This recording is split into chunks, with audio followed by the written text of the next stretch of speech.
the 16th of December. You're all very welcome. Thank you very much for taking the time to join the show. I hope you're all safe and well and looking after one another. And as usual, I'm going to kick off with the news. And as you should know, we've just released issue 10 of Irish Whiskey magazine, and that should be in the post to you. All the issues have been posted, and we're gearing up for Christmas. So we'll be delivering up until Friday to be sure for Christmas. So if you want to support the magazine and the show, please do subscribe. And then on a sad note, we're reflecting on the life of John Neely as well, who passed away 2 years ago at this time. And as a cooper for 50 years with Kilbeggan, and originally in Scotland, and then with Neffen Distillery. Neffen have released the Cooper Single Malt Scotch Whiskey. And that is to help John's wife. 50% of the profits of the bottle, or 50% of the cost of the bottle, is actually gone towards looking after John's wife. So that's a great cause, and if you have an opportunity to support that, that would be great. And again, on another note, then there's a new release from Roe & Co. And they've released 2 IPA and beer finished whiskies available at the distillery only. They're part of the cask and keg program, and they are retailing for €85. And also Hyde Whiskey have released a whiskey finished in a Banyuls finished cask single malt. It's a Banyuls Grand Cru red wine cask, a fortified wine cask. There's 390 bottles. It's bottled at 43%, and it's retailing at €59. And then a sad news as well that Mary Ferreter sadly passed away last week. She was the global brand ambassador and general manager for Dingle, and a huge champion for Irish whiskey, and so passionate about Dingle, promoting Dingle and Irish whiskey. A lovely woman, and will be very sadly missed. So our sympathies and condolences go to her family and all her colleagues down in Dingle and friends. So sad news. But okay, let's move on. Our guest this week, as you know, is Mr. William Lavelle, head of the Irish Whiskey Association. So I would encourage you, if you do have any questions around Irish whiskey or what their role is in the Irish whiskey industry, please don't hesitate to ask them. So let's just bring in William here. William, good evening. Hi, Sergius. How are you? You're very welcome. Thank you for taking the time to join us.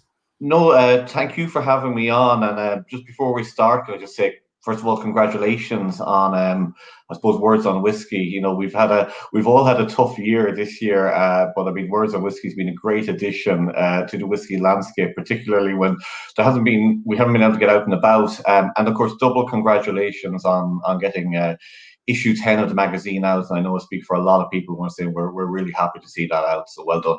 All right, thank you very much. Thank you very much. I mean, it's difficult times, of course, for everybody, and I presume for you as well. You're not traveling around as much as you would be. What's been the impact on you personally, I suppose? Like everyone, working from home since March. I was in the United States when all of this basically began falling apart. I was actually in Washington D.C. when the Taoiseach made that famous speech from the steps of Blair House announcing the schools were closed. And of course, flew back from DC straight home, and really haven't been in the office since. So it's been a strange few months. But look, it's been it's been a stressful period for a lot of people, and our association has been incredibly busy, I suppose, responding to the needs of member companies on a whole range of issues over the past 9 months. Yeah, I mean, obviously your role as head of the IWA, that's your current role now, but that wasn't always, obviously your role. You spent some time in politics before that. You just give us a little bit about your background. There's not much known about you, I suppose, before that. Well, I suppose for the week that's in it, I think a lot of people will know that I'm a Mayo man by birth and proud of it. So just getting that out there. I came out of when I came out of college. I started my career working in working for the residential construction industry, and then, but I had always been interested in politics. I was involved in politics since in college. In 2009, I was asked to run for local council out here in Lucan in West Dublin, where I live. Was elected, re-elected in 2014. Done 10 years as a county councillor. Loved it. Great job. I thought 10 years was enough. And at the same time, in 2011, when there was a change in government, I was asked to come and work for government as a ministerial special advisor. Done 5 years at that until 2016. And then in 2017, the opportunity came to work for the association. And I suppose my background in public affairs really was, I think, what the Irish whiskey industry was looking for in terms of someone who could engage with government, engage with statutory agencies, engage in, I suppose, international policy making. So that's how I ended up in this job. Been here 3.5 years, working for the association and Drinks Ireland, and that's where I am. Okay. Well, the Irish Whiskey Association, if you could briefly tell us, it is a subsidiary of IBEC, which is, maybe you want to tell us a little bit about IBEC and where Drinks Ireland and Irish Whiskey Association sits within that. Yeah, it's a bit like the Russian doll. It's a lot of different parts. IBEC, as many people know, is Ireland's largest business organisation, representing companies, employers. I think 70% of the Irish private sector workforce is in companies that are represented by IBEC. Within that, there's a whole range of sectors, representing everyone from the pharmaceutical industry to financial services, dairy, meat, and of course, as part of that, Drinks Ireland. And I suppose we're lucky in Ireland that all of the various drinks categories, so the brewers, distillers, wine importers, cider makers, we all come together in one federation. And I suppose as a big industry on a small island, that's really important. And again, within that, our association for Irish whiskey was set up in 2014, and is, I suppose, funded by the industry to be an all-island representative body for the industry. Okay, so the Irish Whiskey Association, it was founded by individual members, and it's funded by individual members with the remit of what exactly? I suppose protecting, promoting, and representing the Irish whiskey industry. So one of our biggest functions would be protecting the name and the Irish whiskey GI around the world. Promoting, but also I think major job would be representing. So on international trade policy, we are Irish whiskey 95% exported.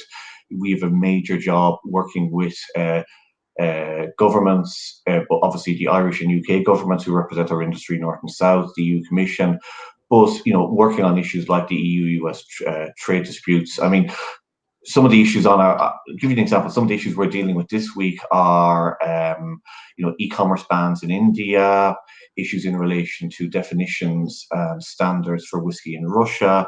So we represent, I suppose, the industry in a whole range of different fora. The association has grown significantly over the last number of years. I think as of today, it's 46 member companies who, I suppose, between them represent over 95% of the industry. In terms of the output and sales, 70% of our members are Irish SMEs, which I think is really important for us.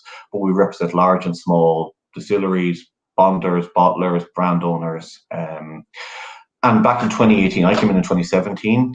And I suppose as our industry has transitioned a lot in that period, so has our association. I led the association through a strategic review in 2018, and our member companies decided, to invest significantly, actually to treble our budget, to really increase our international legal function, to increase our international trade policy function, and basically build up the capacity of the association. So it's been an exciting few years. And that's who we are, I suppose, as an association. But very much, may I say this, member-led. I'm not the association, neither is any of the staff. We are completely member-led. We have a council, 45 companies, one member, one vote. We have a really amazing network of committees, which, technical committee with some of the most senior distillers and technical people, trade and promotion committee with some of the best marketeers in our industry, tourism protection, all of that. And our member companies are the ones who set the agenda and drive the association. I'm just a facilitator. Okay. And of course, John Quinn and James Doherty are now chairman and vice chairman of the Irish Whisky Association. Could you tell us a little bit about the structure of the Irish Whisky Association, how it's structured internally? You mentioned that there's subcommittees and things like that. Yeah, so we have a council which meets quarterly, or more often if it needs to, which is comprised all the members of the association who meet. That's the main policy setting, I suppose, body, the organisation. They set our budget, approve our annual plan. Basically, the staff, myself, the three others who work for the association, our plan for the year is set by the members. So that's the council. There's then a whole network of committees which have a massive level of engagement by the members and all driven by the members. And they're the people who, on a day-to-day basis, week to week, would make decisions on and oversee our international legal work, developing our trade policy, working on a whole range of stuff, how we engage with statutory authorities, maybe on technical issues. Maybe just give you one example. A big priority for this year raised by our members was the very, I suppose, very inconsistent system around the country for labelling approval. Sure. It wasn't working. Our technical committee would have led a body of work on that, and that has led to reform by the department. So again, as a very member-led organisation, very member influence, and I'm very proud of. But I'm from a political background. I like seeing things bottom up. So as I say, members. It is an association and a collective of members. Yeah, I mean, you have been busy this year. So you've had great success in getting enforcement of the GI in various countries around, and I think a huge hat off to the great work Carleen and Miriam are doing on that side. Yeah. I know on a relatively limited budget, I suppose, trying to deal with those legals is very difficult, and I think huge congratulations on that have to be given as well. Then you've had the Chairman's Award, of course, back in just recently.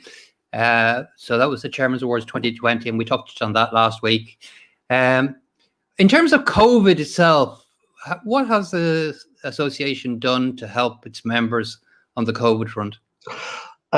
So first of all, before we move off I just want to echo what you said. Obviously, I think Carleen Madigan and Miriam Mooney as our two legal advisors have done an amazing job over the last few years. Now, 85% of all Irish whiskey sales globally are now in markets where there's some level of protection for Irish whiskey. That wouldn't have been possible without the investment of our members, but driven by, I suppose, Carleen and Miriam, and it really is absolutely fantastic. Now, moving on, COVID. COVID's been a really tough year for our industry. Obviously, we've seen the on-trade close, not just in Ireland, but in nearly all of our major markets. We've seen countries like South Africa, which would be a top 5 export market, close for a very large period of years, all sales. We've seen global travel retail basically collapse. So I suppose what we've been doing as a body is making sure that governments, north and south, and the state agencies would be aware of what our members' needs are. But obviously, and some of that is more serious than others. For example, the collapse in visitor numbers to distillery visitor centres and the supports needed there for the visitor centres has been a major issue. We've worked quite a bit. I suppose we've worked in terms of running events during the year. Like obviously this year has seen a massive pivot to online sales. So we would have run a really big e-commerce webinar series for our members back in June and July, and supported a lot of our companies as they developed their e-commerce capacity.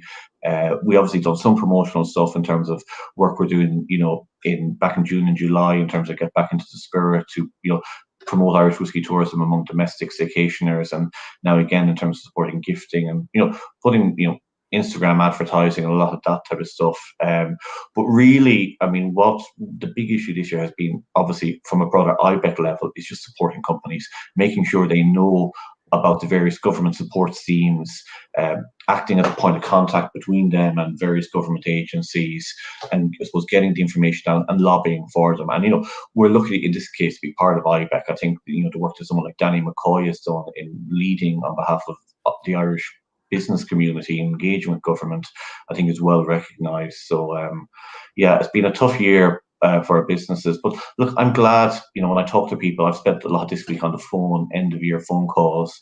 And people have got through this. As an association, we've lost no members this year. People are looking forward to the future. We are, it's a word that has, I suppose, used a lot in terms of resilience. We are a resilient industry. We came across, we survived a century of collapse, and we're still here. We will get through this year of COVID, I've no doubt. I think already we're beginning to see how the industry has really, survived and thrived, and the future is bright. Yeah, there've been other things that you do look after or look into anyway, and again, it's from a member's point of view. So things like the excise on alcohol and the alcohol bill, how are you addressing those? Okay, well, there are two very big issues there. Irish, so there's an excise issue and there's a public health alcohol bill. So I might deal with excise first. The reality is, and it's a sad reality, Ireland has the third highest excise rate on spirits across the EU. We work with the vintners, with the restaurateurs, off licenses, I suppose, to lobby for that. And I suppose the biggest thing we've achieved as not just Irish Whiskey, but Drinks Ireland and that broader coalition, is that there hasn't been an excise increase in, I think, 6 or 7 years at this stage, which compared to other countries, I suppose, has been really, really positive. There is obviously big issues, for example, that we're not happy with, EU issues, such as the fact that craft brewers and craft wine producers qualify for excise exemption, but craft spirits producers don't. Right. This is an issue we've lobbied with at European level. When this was raised, when this went through the European Parliament last year, and it was an opportunity to change it, the only MEPs of 750 to raise it were Irish ones, because we lobbied them to do so. Unfortunately, we didn't get support in the rest of Europe. But excise is a big issue. I think the report on Irish Whiskey 2010-2020, which we published only 2 weeks ago, I think indicated that Irish whiskey sales alone in Ireland contributed to something like 770 million to the Irish exchequer over the past decade in terms of excise. That's massive money that consumers are paying, and we'd like to see those. We'd obviously like to see that reduced, but I suppose we're very happy there hasn't been an increase in so long. In relation to the Public Health Alcohol Act, as it is now, that piece of legislation came in a number of years ago. Very draconian legislation. Unfortunately, it did get a lot of support across the political system. Obviously, the act is on the statute books, it's on the law books, but a lot of it has not yet been implemented. So, for example, the very contentious cancer warning on alcohol products in Ireland, that hasn't yet been enacted, and we're continuing to lobby against that. Secondly, I suppose there's other stuff such as minimum unit pricing. Our view on that is that if minimum unit pricing is brought in the Republic, it should only be done so on the same time as Northern Ireland. We don't want a differential. We don't want to see cross-border smuggling being fueled as a result of a differential. So we're continuing to lobby on these things. But a lot of the bill hasn't been enacted. That's positive. We'll continue to hopefully stave off some of those more draconian elements. Okay, and one of those you mentioned there the issue about different excise duties possibly between up north and south. The association is very much an all Ireland association. Absolutely. Like, give you an example. Today I spent 2 hours on a meeting of what was called the DEFRA Food and Drink Panel. DEFRA is the Department of Agriculture in the UK. So I was one of 21. I was representing Irish Whiskey and Drinks Ireland, but I was one of 21 UK food and drink associations on that call. And it's actually an unfortunate part of Brexit is that we have had to really double our work. So whereas once upon a time, we would, if there was an international trade issue, because Ireland and the UK were all part of the EU, you deal with those at the EU level. Now we need to duplicate everything we're doing in Whitehall in London. So we are very much an all-Ireland body. We spend a lot of time working equally on the issues for our members, north and south. But I think if you look at that report that we published 2 weeks ago, you will see, Irish whiskey is, I think, one of the most iconic all-Ireland industries, and we're very proud of the contribution we make to the all-Ireland economy. An export value of 890 million to that shared economy on the island of Ireland last year. We are an industry. Irish whiskey is, it's not from Republic of Ireland, it's not from Northern Ireland, it's from the island of Ireland. And our industry is crafted like that. We have cross-border supply chains. We have bulk whiskey crossing the border every day of the week. We have malt from, Bort malt and Otago to distilleries in the north. We have supply chains going both directions, and long may that last. Yeah. Okay, I have a first question in here from Gareth Spence. With IWA being made up of members in the industry and all the new distilleries popping up across the country, do these new members have automatic representation or say in the committees you mentioned, or who makes up the committees? Member society who makes up committees. And look, we're open to any company who qualifies, and that means you're producing GI whiskey, you're a brand owner of GI whiskey, or you plan permission for a GI verified premises, you can qualify for membership. We don't turn anyone away if they qualify. Any member who joins can join those committees. Our membership, the 3.5 years I've been in the job, the membership has doubled, nearly doubled. In the last 48 hours, I've had 3 new companies contact us about joining. So I suppose as the industry has transitioned, as I said, so has our association. As the industry has grown, so has our association. Yeah.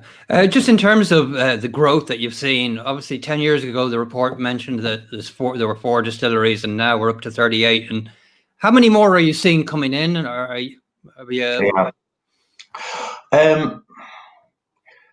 I think at the start of this year, I kind of said it was kind of 10, 10 and 10, that we saw last year, 2019, 10 new operational distilleries come on stream in 2019. Yeah. And that was the biggest single leap in a year since the 1820s, which was phenomenal. At that stage, we were predicting there was about another 10 to come on between this year and next year. Yeah. A number of those have already come on stream and a number more will come on. And then we're saying beyond that, there's probably 10 distilleries that were in forward movement and that we felt that they were going to come there. Look, there's every day you can read stories of someone saying, I'm going to build a distillery here or there. And even since I started, I can count probably a dozen or more distillery projects I've read about that have never seen the light of day. Yeah. But, I would suspect that when it all bottoms out, and it plateaus, we'll have 50-something distilleries on the island of Ireland. It'll only be half of what they have in Scotland, but I think it will be. I think it can solidify around that, and I think, and linked to that, I mean, one of the things people often say to me this year is, have any distilleries failed as a result of COVID? Absolutely none. And why is that? Because the people who come into our industry, who, if you're going to build a distillery, you come into it with your eyes wide open. You know that you need, significant capital to build a distillery. You need significant working capital to be, laying down stock for 3, 4, 5 years before you sell a drop of that. Okay, so people have come in with very robust and resilient business plans, business models. Now, the resilience of those and the robustness has been tested to the max this year, but it's really great to see nobody has failed, and I think it's a real sign of the robust health of our sector. Yeah, I mean, if you were to take any other industry, there would be a natural failure rate anyway.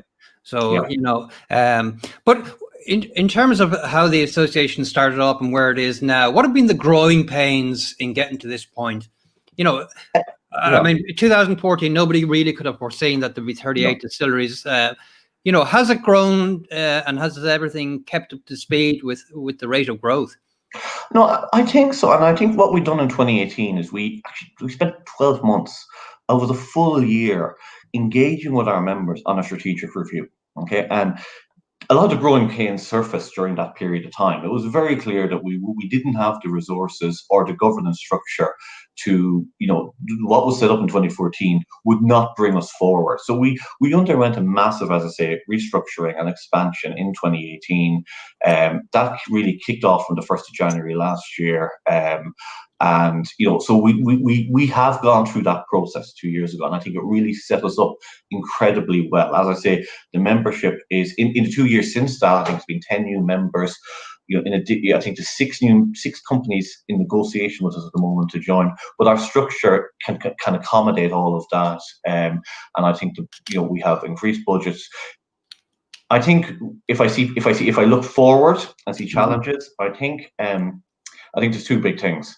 I think as Irish whiskey grows and sales of Irish whiskey grow, it's unsurprising that we are seeing more and more cowboys and chancers trying to get in on our success, and you're seeing more and more fake whiskies around the world. We're the ones who are policing that, and so that will in demand, increase resources for that. And that's something we're discussing with our members on. And our larger members have been incredibly generous, and they realise the importance of investing in that protection.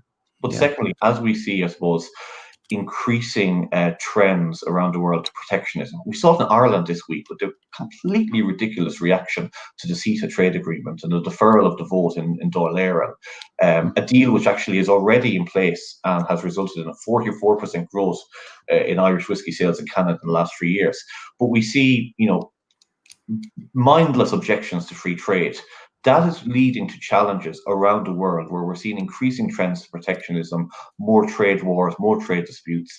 And as an industry that exports 95% of what we make, it means we have to increase our capacity globally to engage on these trade matters around the world. Yeah. How does that process? I just say that's going to require investment, and that's why I suppose they're the growing pains. We're nowhere near, I suppose, the level of Cognac or Scotch Whisky Association in terms of their representative bodies, but we're growing there. And I suppose those the growing pains will be budgetary ones and making sure the resources are there. But as I say, the members are fully behind growing that. Yeah. How are they enforced, those measures? Do you have are you reporting to the Department of Agriculture and they try and enforce them, or do you have any enforcement and legal capabilities yourself? Yes, we do. So first of all, our association is named in the technical file as having a capacity to register and seek enforcement. What we do around the world is, in a lot of cases, we'll work to get Irish whiskey protected in trade agreements that the EU or now the UK might make. Okay, so but in some cases the EU doesn't have a trade agreement with a market, or it does, and it doesn't cover protection. So what we have to do as an association is actively go into that market, register Irish whiskey as a certification mark or whatever other protection. What that means is only whiskey producers, Irish whiskey producers who produce GI compliant Irish whiskey can use the name Irish whiskey in those markets. Now that doesn't apply to our members. It's anyone who produces compliant Irish whiskey can call it Irish whiskey. But more importantly, it means that if you're a local distillery producing vodka and adding caramel colouring to it and putting a shamrock on the label, we're able then to issue cease and desist letters. We're able to take enforcement action.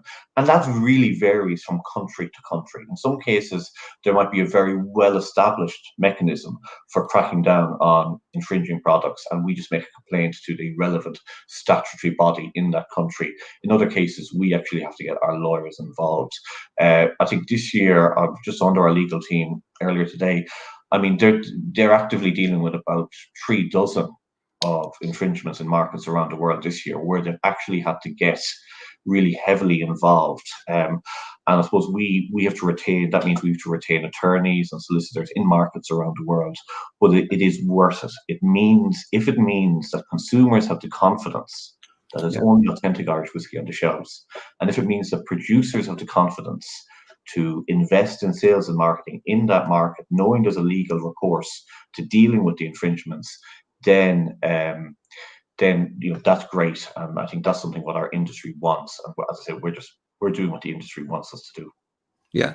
Okay. So when you say the industry, obviously you have a large percentage of the members there within the organization. There, of course, there's always going to be ones that fall outside of that membership for whatever reason they don't want to join, and we can talk about that later and talk about the formation of the Irish Whiskey Guild, which happened a couple of days ago. But in terms of funding, what are the costs in becoming a member? I suppose it depends on the size of your company. Okay. We work a market share model. I'm not going to get into our budgets over here, but I mean, it depends on the costs. I'll put it this way. We've lost no members as a result of this year. And actually, we've seen more increases. We've seen another increase in membership this year. You'll pay a few €1,000 to join, but you will get a whole range of supports for that. And as I say, it's generally I think in line with other international associations. And look, we are, I think as an association, we're probably more representative in terms of the share of the economic footprint of our sector than probably any other industrial trade association in Ireland, and indeed any other category association in the spirits world. We probably have that highest level of capture of our sector, more so than Scotch, more so than BNIC and Cognac, definitely more so than a lot of the associations in the US. So, yeah. Okay, a couple of questions coming in here, William. So we'll address them. There's lots to talk about. So I presume it's Paul from Belfast Whisky Week. Will you be looking to support events and large festivals like Belfast Whisky Week? Well, first of all, I think Belfast Whisky Week is one of these amazing events, and there have been so many amazing events around our country. And it's a real shame that we haven't seen them happening this year. But I know a lot went online. Ultimately, we haven't been sponsoring events in Ireland. We have been sponsoring some events in international markets where members felt it was important to break through. Ultimately, we'll do what our members tell us, but we are happy to help support and promote any events out there. We happy to talk to you offline, Paul, in relation to how we can work to support Belfast Whisky Week. I just know from the feedback from our members, they think it's a really great event, as are indeed Whisky Live. So happy to talk offline, but I'm happy to support and promote in any way we can. That's great. Okay, brilliant. And of course, there's another question in then from John Donnelly, and this is obviously a topical one that we'll address during the show. I think it can't really be left aside, but he's saying, do you think the current GI is reflective of true Irish whiskey given recent research and challenges? The GI was developed at the time, and I think it was developed by the industry at the time. I think it was developed in good faith and in a very professional way, looking at what needed to be done. It is clear that there are issues in the technical file that are causing difficulty. We know that. We couldn't represent so much of the industry without getting the feedback, and indeed our members are the ones who decided. We had a vote at our council meeting last week to start a consultation and with a view to developing our position in relation to the future of the technical file. That's something that our member companies will ultimately, between them collectively, I'm looking forward to a positive debate on this, but they'll collectively come up with their views on that. Ultimately, I have no views on these issues. I really am a facilitator. But like whatever our companies and whatever the industry decides, we will represent that. Ultimately, we don't own the technical file. It's owned under law by the competent authorities, which in this case are the Irish Department of Agriculture and the UK authorities, because it is a North-South GI, and it sits under both EU and UK law. So there are processes in place here. But our association is entitled to a view, as any person in the industry is entitled to a view, and we're looking forward to. We're going to do a process to review all of the various issues. And I mean, you hear some of the big stuff. Let's be honest. I mean, there's a lot of debate about maybe the composition of pot still. There's a lot of issues about peated malt, but there's a whole range of micro issues and issues of interpretation that mightn't get the same airtime, but they impact on a day-to-day basis in relation to how our members operate and produce. Those issues are equally as important as some of the big issues. So we're looking forward to a really good debate on this, and we'll, and engaging with the statutory authorities. Yeah. Okay. Well, obviously, you couldn't have not seen the article in the Sunday Business Post over the weekend regarding some of the. I'm posted in on Fitzservius. Some of the queries around not only the technical file specifically, but in terms of communication with the government, in terms of getting communication around labeling, milling, other issues, and the formation of the Irish Whisky Guild, which was set up, I think, on the 14th of December, and their remit and their argument is that they are there to facilitate the smaller distilleries to work as kind of cooperative, and I suppose their gripe with the Irish Whisky Association would be that at a micro level, a lot of the smaller distilleries' needs have been neglected. Is that a shortcoming of the IWA, or is it something that you see is only reaching target now that there are so many more distilleries? No, I think that would be a very inaccurate representation. I mean, as I said, 3/4 of our members are Irish SMEs. We have a very strong small business committee, which works on a lot of these issues. I mean, it's been engaging with revenue commissioners on a whole range of issues. It's been working on issues in relation to challenges small members had in sourcing casks and barrels. So we are working, we have a very strong committee, again, led by our SME members who are working on all of these issues. Look, I am, you started off asking me, Sergio, about my background in politics. One of the things that I suppose I brought with me from politics is a strong respect for freedom of speech, and everyone's entitled to their views. And if people feel that they want to represent their views directly or through a different fora to government, absolutely, that is absolutely their right. As I say, I can only talk from our association. The fact that we have seen, as I say, a doubling of membership predominantly, and that has nearly been all Irish SMEs, Irish small businesses. They are coming, they're joining us as a very strong small business committee that is engaging on all of these issues. So I think, sometimes if you don't know that, it's very easy to cast kind of ill-informed comment. But I'm very proud of the work we've done, and as I say, the fact that members have joined us in such significant levels over the last 3 years and waited with us, I think I can't say any more than that. Yeah, I mean, obviously, there is some points in the technical file, I suppose. So, firstly, the composition in the pot still. It was developed back in 2014, and it was developed, I suppose, in line with getting in GI, and the membership would have been far smaller, and obviously would have been more representative of a couple of the companies that would have been producing pot still at the time.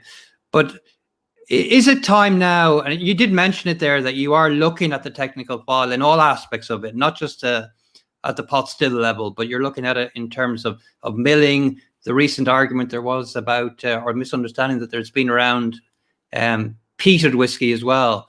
So being able to define and label your whiskey as peated single malt. Is that something that your committees are addressing and looking at and going to make a roadmap for the industry going forward? Our members decided last week to start a consultation. We actually started that today. Our legal team kickstarted that consultation process today. So there's nothing off the agenda. And ultimately, as I keep saying, we're a member-led association. So whatever our industry, and we represent such a vast scale of the industry, and indeed some of those people who are quoted in that article, are actually members of our association, and they'll be engaged in that. It's not that they're outside. Everything's on the table, and we look forward over the next few months as we get the feedback, firstly from that consultation, and we begin debating and reviewing.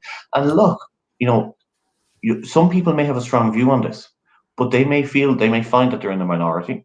You have to weigh up the views of the broader industry as well. And at the end of the day, it's not our call. We'll make a submission on our views to the competent authorities.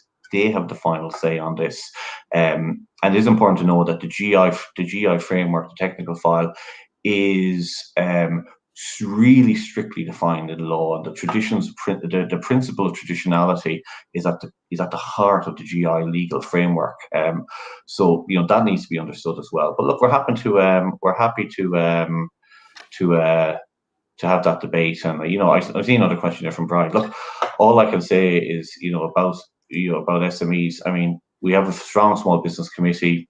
People who have been involved in that committee, we've lost no members. So, I think that says that. And that committee is just going from strength to strength. And as an association, where 3/4 of our membership is now Irish SMEs, and that's just going to continue to grow. I think we're very representative of that sector. But ultimately, it's the members themselves who will cast the best judgment on that. Yeah. In terms of the Irish Whiskey Guild being set up, is that something that would lead to possible fragmentation within the industry? As I say, I can only talk for our association. We represent over 95% of the industry. We'll continue doing what we do. And if others, we'll make our view known on the technical file, and others, whether they're an association or individuals, are equally entitled to do so. you're not going to hear us saying, being negative about any other voices. You know what I mean? We'll just do what our members want us to do, and that's all I say on that. Okay, all right. So look, point here from Shane. So basically, he's congratulating you on the support in the e-commerce and the support and the training that you do offer through the association is very strong. It's very topical as well. It is on things like e-commerce, but it's also on helping new distilleries function. I know that Irish distillers and the larger distilleries are very helpful towards some of the smaller distilleries trying to get established. Is there a point at which, I mean, everybody wants to see a more open technical file is what the feedback we're getting is. And obviously I have my views on that as well. And I think, re-examination of certain parts of it would be, is there a point though where there's the risk of compromising the quality?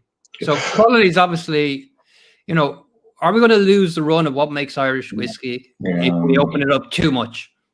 Look, I've met nobody in the industry who wants to produce low quality whiskey. And I think even those who have a different view on the technical file are all committed to protecting the highest possible standards for Irish whiskey. And I think that's something that's great. Okay. I think it's not that we lose quality, but I do think we need to be careful that we don't lose the integrity of the GI, or that we don't undermine it to an extent that would make international protection unavailable. Why do we have a GI? We have a GI so that we can protect the name Irish whiskey in our global markets. Okay, but 2 years ago, in our second biggest export market in Russia, it was alerted to us that there were 5 products on sale being sold as Irish whiskey in some of the major multiples, all being produced in either Belarus or Armenia. We got those off the shelves, but we could only do so because it's a case of we had protection. Okay, so we need to make sure that we don't undermine the definition of Irish whiskey that would make it legally unenforceable. And I will go back to the point I made: the GI, the geographic indication, the technical file, they are all prescribed tightly in law. So we will also have to work within those legal constraints. But I don't think there's anyone in our industry who wants to see a lessening of the quality. I really don't. But I do think we need to make sure that we don't lessen the legal integrity. That would be our view on the matter. But let's have I'm really looking forward to a constructive debate on this. And I think it's time we had an open, constructive, positive debate. I suppose that would be one of the other things then, William, that sometimes there are critics of is the transparency of what goes on in the Irish Whiskey Association in terms of, how decisions are made and who's making the decisions, and just a greater transparency on what is happening within the IWA. How would you respond to that? We have a council meeting every quarter where every member company comes in, one member, one vote. That's where decisions are made. There's no issue at all about transparency. Again, people outside the association, like throwing out this type of stuff, but there's no basis to it whatsoever. I haven't had a single complaint from a member in the last 2 years about lack of transparency in our association. Okay, and then one other question that it'll be: you say there's one member, one vote. Yeah. And it's certainly if I was a huge multinational, and obviously I've got to protect my market space as well. I would expect the fact that I put in so much more than anybody else, I would expect my viewpoint to have stronger strength than others. I mean, how do you get around that? We spent a year back in 2018 going through a strategic review, and we actually realised that the one member, one vote principle was central to the working of the association.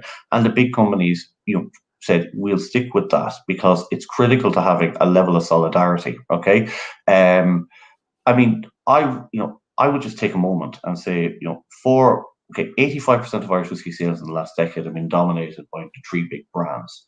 Yeah, those companies have given their time and effort and their, and of the personnel to help grow our industry. You mentioned our knowledge still program, our mentoring program, our workshops.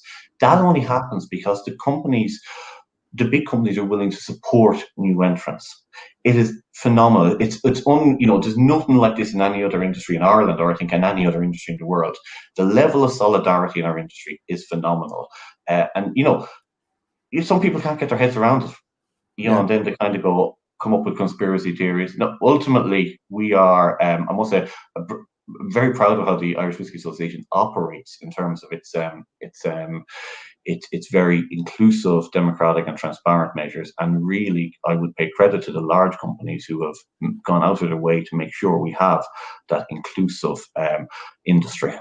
Yeah, well, I mean, we have to acknowledge the fact as well that without those larger companies, there wouldn't be an industry as well. So I think it's very easy to point fingers. But tell me, do you, in terms of relationships with other associations, and I'm talking probably specifically here about the Scotch Whisky Association, what sort of level of collaboration and work do you do with them? Quite a lot. Like this week, for example, I would have been on a call with Scotch Whisky Association to discuss an issue about a new whisky classification regulation in Russia. And we're deciding that these issues affect both of our associations. Let's work together on this. We're part, True Drinks Ireland, part of Spirits Europe. So we work with, I think it's 30 other trade associations, 10 multinational companies to lobby on international issues. We work very closely, unsurprisingly, with those associations representing aged brown spirits. So SWA representing Scotch whisky, BNIC representing the cognac industry. They would be our two closest partners. Actually, there was a call today, I know, between our legal team and the legal team in cognac to discuss developments in terms of guidelines that the EU Commission were looking at. So we have a really close working relationship. There's a big issue in China at the moment about new definitions they're bringing in for spirits. We're unhappy with it. The cognac industry are unhappy with it. We're able to work together to make a joint submission through Spirits Europe, translated into Mandarin, put in. So, there's great collaboration and, you get more by working together. So that's something we've really developed our capacity at. And as I say, we have that very good working relationship. And similarly, in the with the associations in the United States, be it Discus, the Distillers Spirits Council, or indeed the Kentucky Distillers Association. And I know we have a meeting coming up with them in January. Yeah. We've got a question here from Bobby Miller, which I'm not surprised here. Hi, Bobby. How are you? So what's the thoughts on feed grains being more profitable to grow than grain for whiskey from a farming point of view? Also, what are the thoughts on making it compulsory to use cream from Irish cows in creams, yet no mention of the source of grain to make spirit like whiskey in the detectable vial?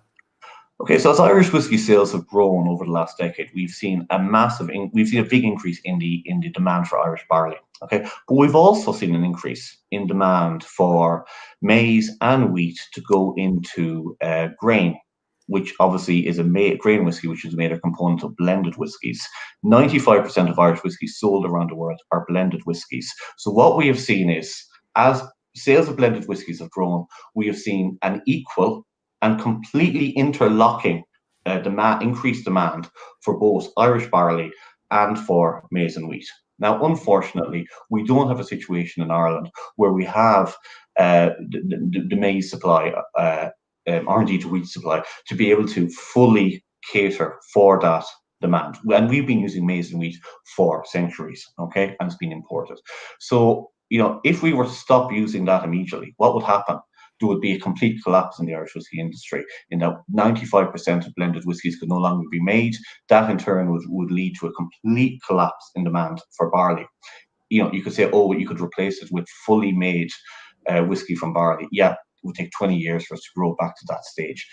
The big issue for me, and I think the issue we're working with IFA on, and I'd love to work with Bobby and his team on, where I think there is common ground, is the fact that we need to get the Irish government to do more to support the tillage sector and the barley sector. Despite the massive growth in our industry, we have seen a situation whereby 60% of the area that was planted under spring barley back in 1985 is now gone. We've seen a 60% reduction in the area planted under spring barley since 1985. Now, that has not gone. If you look at the stats and the CSO stats, it's not that that's gone to grow winter barley or other feed crops. It's gone to support the dairy and the meat sector, which has been the predominant focus of Irish agricultural policy. I would like to see Irish agricultural policy supporting more tillage, more crops, particularly more spring barley. So this is an issue we're working at Drinks Ireland, because it's not just an Irish whiskey issue. Obviously, we've a really big brewing industry in Ireland. Malting barley is used in the production of beer, and the unmalted barley is, as we know, is roasted in the production of a certain famous black beer. So we're working with our colleagues in the brewing sector through Drinks Ireland to lobby government in terms of their new Agri 2030 strategy to put more of a focus on the tillage sector, on more growing of spring barley. And this is actually very intuitive, because the big focus, the criticism of our agriculture at the moment is in relation to greenhouse gas emissions. Tillage farming is the most sustainable and least emitting system of agriculture. It makes sense that we seek to reverse that loss of area under spring barley. And a very final comment. Companies like Irish Distillers earlier this year launched their sustainable barley scheme, where they are now paying a premium to their farmers. That is a really great initiative led by industry, and I hope that more of our companies will do stuff like that. Yeah. I mean, is there a danger that there isn't enough barley to see the demand that we have, or is it a question of that there's just not enough planted? Yeah, at the moment we are using, Irish barley because it's available. Okay, we're using Irish malt. The only malted barley that we're not using is where we have to bring in either peated malt or specialist malts that are not produced commercially in Ireland. I am concerned about the lack of malting capacity in Ireland for the future, and I am concerned about the barley supply for the future. And this is one where we would absolutely want to work with the farm associations to lobby government on a common cause to support more tillage farming. But none of that is going to take away from the fact that there's certain types of grain that we simply cannot, in our industry, that we use, and certain inputs that we cannot at the moment viably grow in Ireland.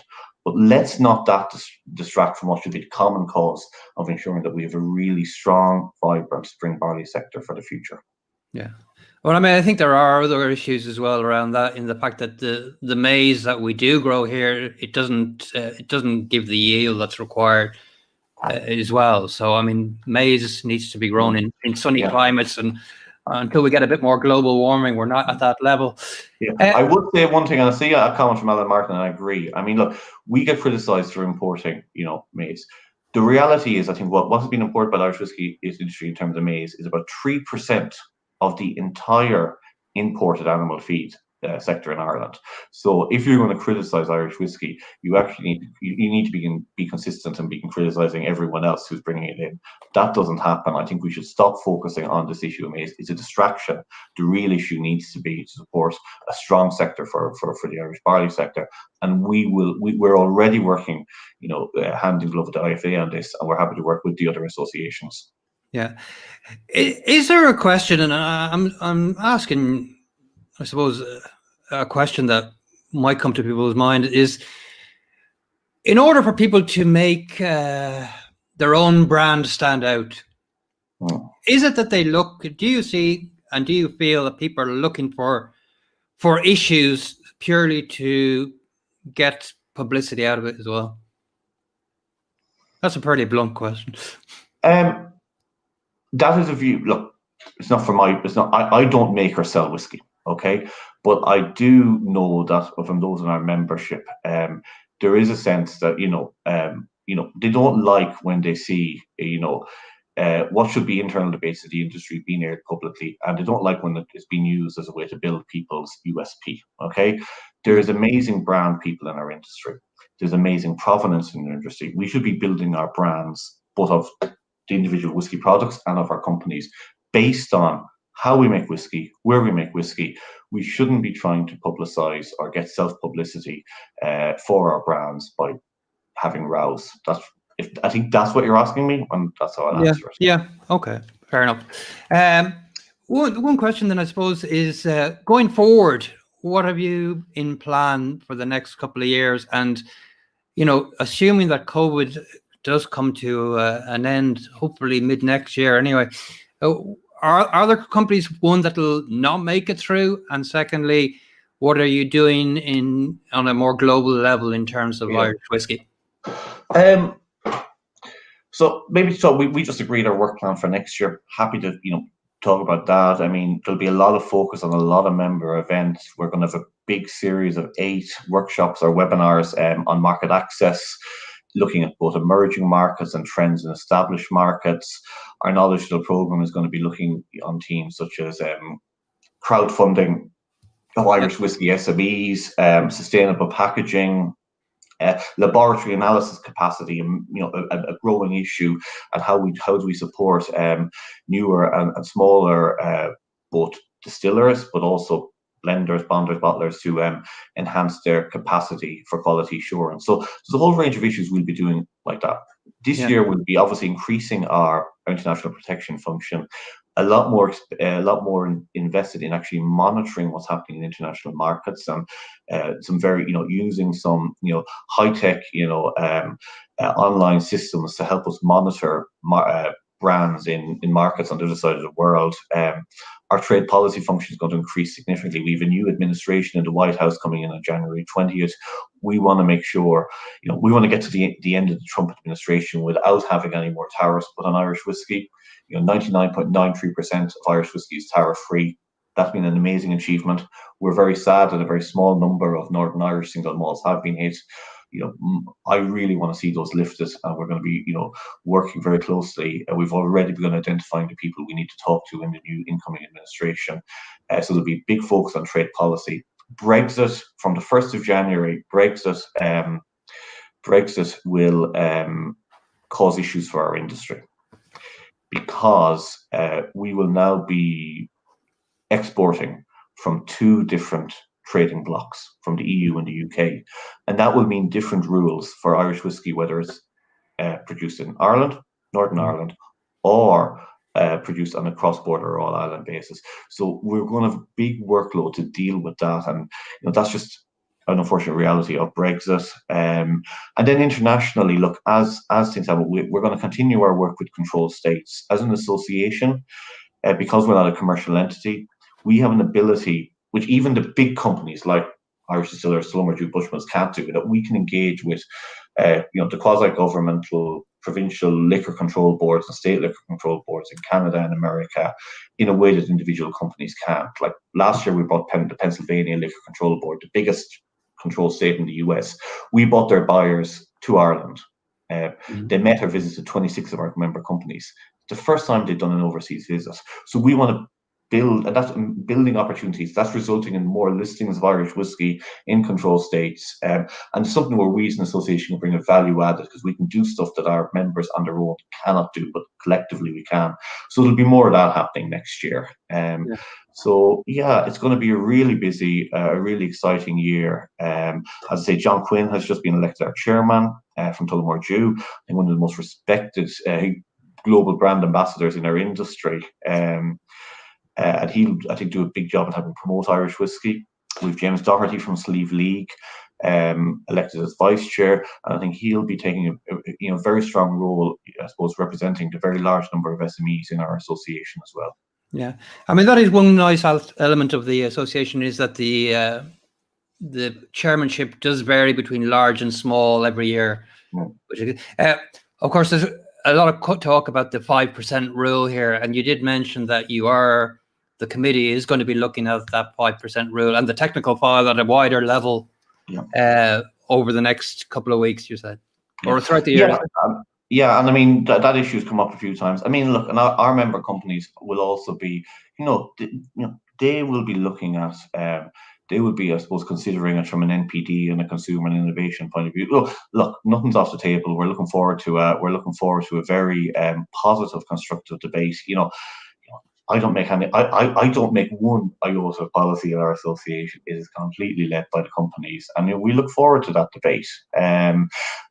And I know we're nearly running out of time, but I did see a question. I do want to say something here about, correct info on labels. Yes, Mick McGuire there has asked the question. The breakdown of the blend components, that's not an issue in the technical file. It is an issue which goes back to the 1980s in EU law. It applies, it's a single rule that applies across 14 spirit categories, cognac, liqueurs, everything. It's not, first of all, it's an issue where I don't think there's agreement within the industry. But secondly, it's an issue that I think it's not a technical issue, and it's an issue that would have to be taken up at a very different level. And I appreciate some people's frustrations on that, but I think we need to be very clear. It's not something that would be easily fixed. And again, there's be a lot of people in their industry who would feel that when you look back at why that rule was brought in, it was to protect the consumer in the first case. Maybe it's outdated, but it is something, just to say, in terms of the legal situation, it's not something we can change anytime soon, and it's not within the gift of our association to change on our own. So what will change now then with the new labelling committee being handled, or the new labelling rules being handled by the Department of Agriculture? What's going to change? We done a survey of companies back in March, and it was, and you've written about this on the website before, Sergius. It showed a very chaotic and inconsistent and dysfunctional system. We had a situation where labels were being interpreted differently in different counties, depending on the view of the local officer. We have had situations where a label could be approved in one county where there's a distillery, but then that whiskey was being bottled in another county, and the labelling approval officer in that county was saying no. So it was completely inefficient. We had massive complaints about delays, about slow turnaround times. And what was happening, despite all of this frustration for industry, we were still seeing a situation where non-compliant labels were getting through. So the labelling approval system was not fit for purpose. It was failing industry, and it was failing consumers. Now, this is the number one priority for this year. On a near weekly basis, we were in lobbying the FSAI, the department. I suppose it wasn't helped on the basis that we had 5 different people holding the office of Minister for Agriculture over the course of this year. But eventually, last week, we got a letter last Tuesday from Minister McConnell telling us that they were implementing a single point of contact, a single national team to oversee labels. Let's just say we've a meeting with the department tomorrow to begin ironing out some of the finer points on this. The devil is in the detail, but in terms of a big strategic move, I think it will lead to a more consistent system for label approval. It will mean a more efficient system for business and for businesses who've been very frustrated. But hopefully it'll also mean that we have a single interpretation, which means we can protect consumers. Yeah. Are you saying that a lot of these labeling issues are across, they're not just within the whiskey industry, they're across the food sector altogether? No, I think there are particular issues in the whiskey sector. There really is, and I mean, it's probably a growing pain. We're seeing we've seen a massive increase in new brands on the market. And look, I'm not the type of person who blames malice. Sometimes it's just maybe finer points of guidelines are overlooked, okay, or they're not considered. And it is unfortunate that we are seeing labels appearing on the market, and we've had to take action, I'm afraid, against people, who are blatantly saying, we have a distillery, we distilled this, okay? We are an industry in transition. There are distilleries out there who are rightly bonding, and they're very transparent. I have seen some of the most, there's people like Connacht Whiskey, people like Lochrie, who I call out as being models of best practice in being ultimately transparent and saying, we're going to be making our own whiskey. It's going to come out soon, but until now, this is another whiskey we've put out under our house, but it's not ours. And they're being incredibly transparent, and that's the best practice. We want to see more of that, and we want to make sure that we don't see stuff like I don't own a distillery, but William Lavelle whiskey distilled in Lucan. No, can't be put. Is that not in the pipeline? No. And no, I'm happy representing the industry. I think I'll wait this side of the table. Yeah. I suppose there's another element to that, in the fact that even names of products that represent an area where the whiskey is nowhere near to be found. That, I believe, that is something that is being addressed currently as well. Yeah, it is. Look, I mean, a lot of companies have voluntarily changed their labels over the last number of years, and I think people keep talking about maybe labels that haven't been changed when in fact they have. But at the same time, there's nothing wrong with using a place name. Okay, as long as you're transparent on your label in relation to where it's made and how it's made. And interesting, the FSAI have looked at a number of labels recently and deemed them fully incompliant, and they've looked at others, particularly for the VAR complaints, and said they're not. I think you will see that the guidelines that came out, that we worked 13 months with the FSCI in developing, they came out early last year. Yeah. They will have to be updated, let's be honest. When we started working with the FSCI on those labels, there was only 16 operational distilleries. Now there's 38. So we've come a long way. And we are still an industry in transition. You used the word growing pains earlier. It's not just about the pain, it is about the opportunities that it presents. And as time goes on, we will update stuff like this and it will all settle down. And but I do believe that there is there is a high level of compliance by industry. There are some, bad apples in the mix, and we just need to make sure that and a lot of them is just, it's sloppy labeling as opposed to being malicious, and we just need to make sure that doesn't give our industry a bad name. We need an efficient, consistent system. That's what we've been working for, and hopefully that's what we're going to get. Yeah, I have a comment here from Aidan Ford from Irish Distillers Association, who's known for being outspoken, and I think he lodged a number of complaints with the FSAI about labeling. I mean, there are still brands that appear on labels, that's for sure. But obviously, this new process will address a lot of that.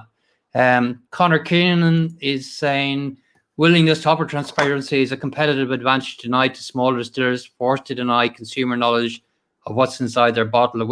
I think. Yeah, I mean, that's a somewhat of a point, but then again, there's also the agreements that they sign with their supplier. So that's a different argument, I think. Everybody wants to know, exactly from what distillery each source bottle comes from. I don't know if that's something that should be enforced, or is that a kind of a non-disclosure agreement between suppliers and people sourcing? And I mean, there is an interest. I mean, we're very protective of having a strong industry and a strong sector of independent bottlers and bonders. We're very protective of that. Others may not like that type of business. We're very supportive of bonders and independent bottlers. For that, you need contract distillers. But if you're going to be protective of that, you also need to realize that there is a common trait in that industry that sometimes distillers want, if they're going to provide liquid, they want a non-disclosure agreement. So you can't on one hand say we need full transparency, and on the other hand say we want to protect the bottling and contract distilling industry. You need to realize that there's a lot of nuances in this. But ultimately, if the FSCI guidelines, which are there at the moment, are fully implemented, they will protect consumers. Actually, those guidelines, I do see them scope for them to be strengthened in years to come, and some of our industry, would support as industries in transition. Yeah, just very quickly. I mean, obviously, I think if the name of the distillery isn't necessarily on the bottle, the fact that it is sourced or not sourced is probably something that should be looked at. And yeah, and I think these are issues that will come up both in the review of the, I suppose, technical and verification files, or the consultation that we're starting on, and indeed our ongoing engagement with the FSCI on those labelling guidelines. I think this is something that we will look at. As I say, we're still an industry in transition, just as and stuff like labelling guidelines will transition as we go on. Okay, I won't keep you too much longer. I know you have another meeting set up. Very quickly, another question there from Garrett Spence. Does IWA have any thoughts about things like the Devil's Keep whiskey being sold by what seems, I don't know if you can really say that, Garrett. No, I'm not going to comment on any individual companies. All I would say is, I think every company who's in the Irish whiskey industry, they have to make money, but they also have a responsibility to protect the good name of Irish whiskey. And I would say this to large companies, small companies, as there is a growing demand and as people are looking at higher price points, we just need to make sure at all levels, across all companies, that whiskey is priced at the right level. Okay, that's just all I'd say there. Okay. Yeah. All right. Just very quickly, maybe to wind down, William, what are your views then on what's going to happen in the future? What are your immediate goals? You mentioned some of them quickly. But, I think, if I would encourage people to go on to Drinks Ireland website and look at our report that we published last week. And if you go towards the end of it, you'll see we've outlined what we see as 5 big opportunities and 5 big challenges for our industry over the next decade. In terms of opportunities, market diversification. the rise in e-commerce and the potential it offers, premiumization, they're all amazing opportunities. And indeed, as the on-trade opens in our major markets, I think it'll be very different on-trade, but there's opportunities for premium spirits to reposition themselves and prosper. But in terms of challenges, I mentioned some of them already. The increase in protectionism around the world, the challenges Brexit poses in terms of different rules north and south, and different trading conditions. Yeah. The issue we discussed in response to Bobby's question about barley supply, I do see that being a challenge. So look, that report I think was very well received, and I think it's a report which outlines opportunities, challenges, and as our association will be guided by those, because ultimately that's what our members are telling us. We represent, as I say, over 95% of the industry. We do what we're told really by industry. Yeah. Look, I really do want to thank you for coming on. I mean, it's very easy to be critical of you and of the Irish Whiskey Association, but there is some fantastic work that has been done. Obviously, recognition that there is work to be done. I think that's, that's a major thing that will put some comfort in a lot of people that are, particularly around the technical file. I think it's the one thing that I get most comments about here.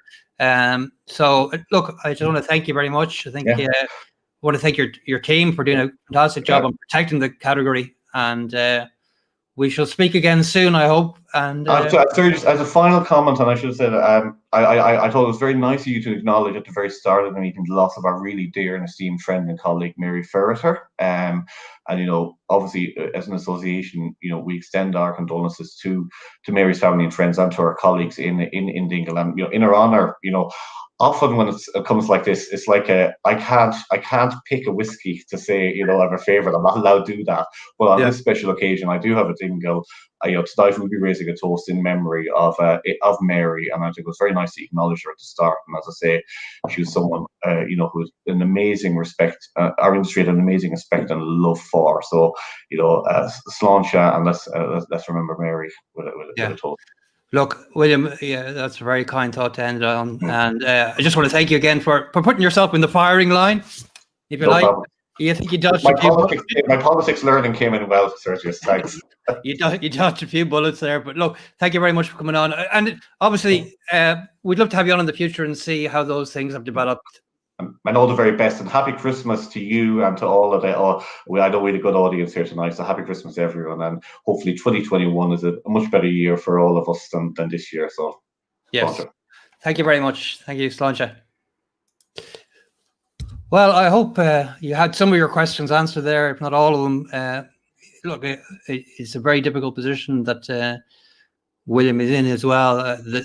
I'm kind of enlightened that there is, encouraged that there is change coming, and I hope that the sector opens up and maybe becomes a little bit more open.